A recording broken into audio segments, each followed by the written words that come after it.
Hello, my name is Keegan. Hi, I'm Sanjana. And hi, I'm Helena. This is Project 29. Our dice game is called Race to 50. I'm gonna go over the GUIs. What we have right here up in the top left corner is player number. Right now, I'm player one, and the other person would by default be player two. But the first person who logs in would have the advantage of choosing which player they would be. So now, when I'm gonna press the start button, what should happen is this player number should be disabled. So now it's disabled, and players 1 and 2 both are starting from a score of 0. Dice 1, Dice 2, and the multiplier dice all are starting with a blank image. And it tells me right here, player 1's turn. And this is pretty much just a narration of the game. So now when I press roll dice, if I don't roll a multiplier dice, then what's going to happen is roll multiplier dice will be disabled. And then it should tell me the total score and each dice score after I roll. Right now we just heard the audio and we saw the animation happening. And so it tells me right here I rolled a 4 and I rolled a 1. And it tells me my total is 5. As you can see, the scores have not been added yet, so I'm going to press add to score. And then we have this skip adding to score button. This is pretty much in the scenario where you roll a score, you're already at a high score and you don't want to roll above a score of 50. So you would press skip adding to score and just roll again, hoping that you get a score that's appropriate so that you don't surpass a score 50. But that's not the case right now. And right here we can see the multiplier dice has been disabled, or the button has been disabled, and that's because I did not roll a multiplier. In the case where I did, then I would accept either a multiplier of -1 or +2. I'm going to be talking about how we use the Randy function to um, create the randomized dice rolls, and then also how we use that to bring it into the multiplier axes.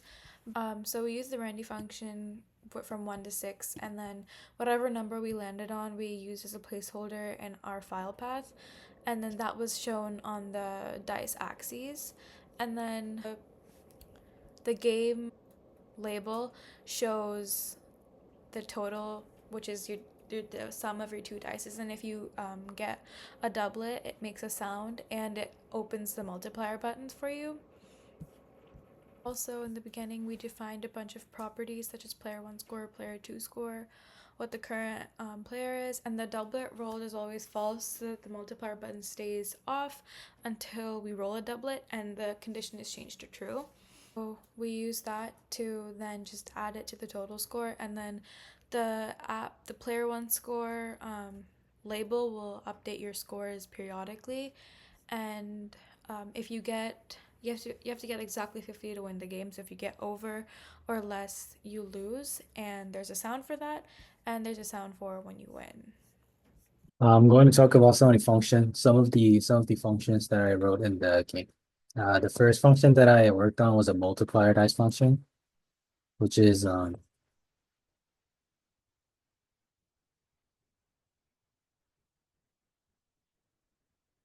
which is here. So we had to make it to a Randy function, obviously, because it's a random dice.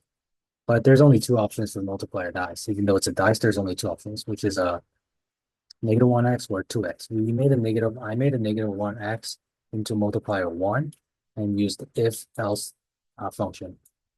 So so whenever a player click roll the multiplier dice, the MATLAB will play um Randy function. So either the player get -1x or 2x.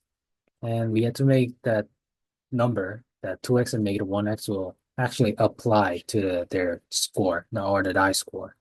And we put that in an add to score button push at the beginning of this function. So if you see here, same here, if and else, if yeah, we have to make the total die score multiplied to the multiplier value, which they got from the previous function. And we have to make sure that the multiplier dice value will clear out after they add or skip the term, because at first we didn't do that, and it will make that multiplier value to apply for every single turn in the game, which is not what we want. And so we put this function, the clearing function, at the beginning of the add to score button pushed and skip adding to score button push. These two were, yeah, so here. So we only had to add it in those two functions because those two are the only way to finish their turn for players. So once we added that part in these two functions, there were no problem with the multiplier dice.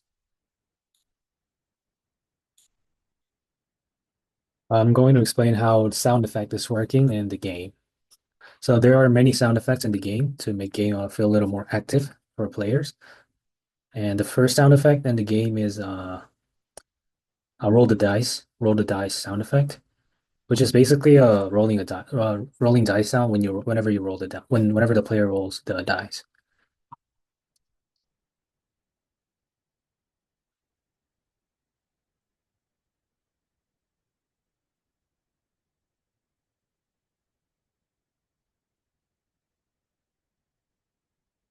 Here's the first rolling dice sound function.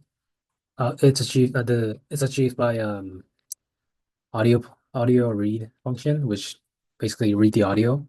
File path is written like this, and I named the rolling dice sound rolling dice dot mp3. So this function will make whenever player click the roll the dice button, the dice rolling sound will play immediately, and right after the sound is played, the the number of the dice will show up in the screen, so the player can actually feel like they're rolling an actual dice. A second sound effect I used in the game is a doublet sound, which plays whenever the player get a doublet from the first two from the dice roll. It will make a player to know for sure that they got a doublet and they got a chance to roll multiplayer dice, and also it will make a game more active by playing a different sound effect. And the third sound effect is the same from the first. So it's the same file from the first sound effect. Is a this time this time it's for a multiplier dice. So it will play the same rolling dice sound from the first rolling dice sound, the rolling dice function, but this time it's for a multiplier dice. So if a player get a multiplier dice, the player will get a three sound effects in total. First as a just a normal dice, but a normal dice rolling sound. That's the first one. The second one is a Second, the doublet sound will notice that the player got a doublet. And the third one is another rolling dice sound for this time is for a multiplier dice. Okay, and the fourth sound effect I added to the game is skipping sound. So whenever a player in our game, it's possible to get a negative multiplier. So if you get a negative multiplier, then the score for that turn is going to be turned to negative. So obviously the player doesn't want to add that in the total score, because the goal of the game is to reach a 50. So there's an option to skip adding score. So if you click skip adding to score, the skip sound will play. It's like a wind sound. Wind sound, yeah. So that again, it will make a game a little more active, and it will make player to know that they skip the score for sure. And the last sound effect I added in the game is a game over sound. Whichever player one or two, if the player reaches to 50, which is the goal of the game over sound will play to the both players to let know the game is over and who the winner that they win and loser that they lost. So this is the last sound effect I added to the game. So these are all five functions that I used, but they're all basically the same function. It's an audio read function, which makes the audio file to play in MATLAB App Designer. This is the timer for the animation for the dice rolling. So what we have right here is the timer setup for the animation. Pretty much this is just making sure that it's valid and that it's running or that it exists. And then right here what we have is the So, using ThinkSpeak, me and my team members decided to make the game remote so two people could play it on two different devices at the same time. There's a game demonstration going on the screen right now. All the animations and the sound effects work, and there's a um, little sound effect that should play when you lose, which will probably be played towards the end of the game.